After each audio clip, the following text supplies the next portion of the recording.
What's up guys, welcome back. So the word clean eating, extremely famous, something that is well associated to weight loss, getting fit, getting healthy. Now what is clean eating? To be honest, there isn't a proper definition, but most of us associate clean eating to foods that are healthy, foods that are not processed, the most natural and organic form of food.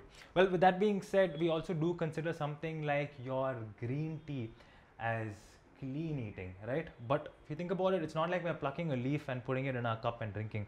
It's actually quite processed. So what is clean eating? Now, the idea is this, right? We have the concept that if we eat junk, we'll become fat. If we eat clean foods, we'll become thin.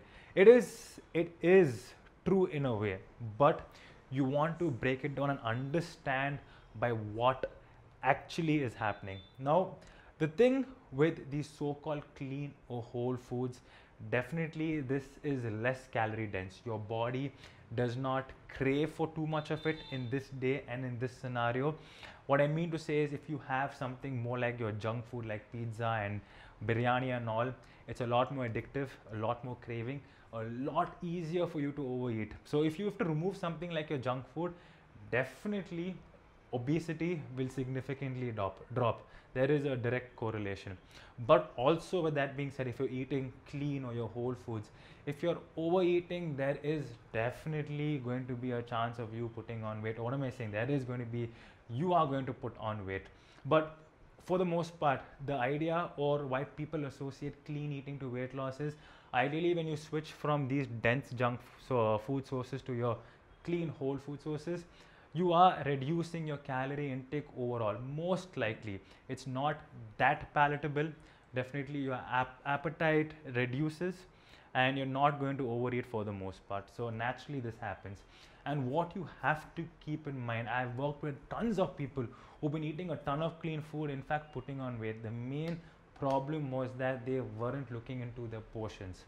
So to summarize, the most important thing that you can take away is that you don't want your diet to be rigid. I've seen people only eating clean food.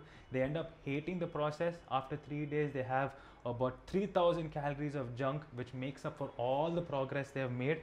And then they come back to it and it just starts to spiral down and affects your mental health. You want to make sure you have a little bit of everything, but portion is super, super important. For instance, what I do, for the most part, I do consume a lot of whole foods. I use calorie counting as a very important and useful tool in order for me to get my idea as to what foods that I should be eating in what quantities. But my whole habit is eating good whole foods, not clean foods, definitely. And this is just a structure for me. But then again, then and there, every 3 or 4 days, I probably do have a small piece of the food that I like, or a small portion of biryani, or it all depends how I work around my day. I am a person who maximizes my physical activity. So based on all these concepts is when you decide or build a proper diet that you can sustain for the rest of your life. There is a huge balance when it comes to your physical activity than the type of food you're eating. This is all something to do with your lifestyle. It's not your clean food or a certain food source. It is your diet and your lifestyle overall. Thank you guys for watching. I hope this made sense. I hope you guys understood what the clean eating is and is it that necessary. Thank you guys for watching. I'll see you in the next video. Bye bye.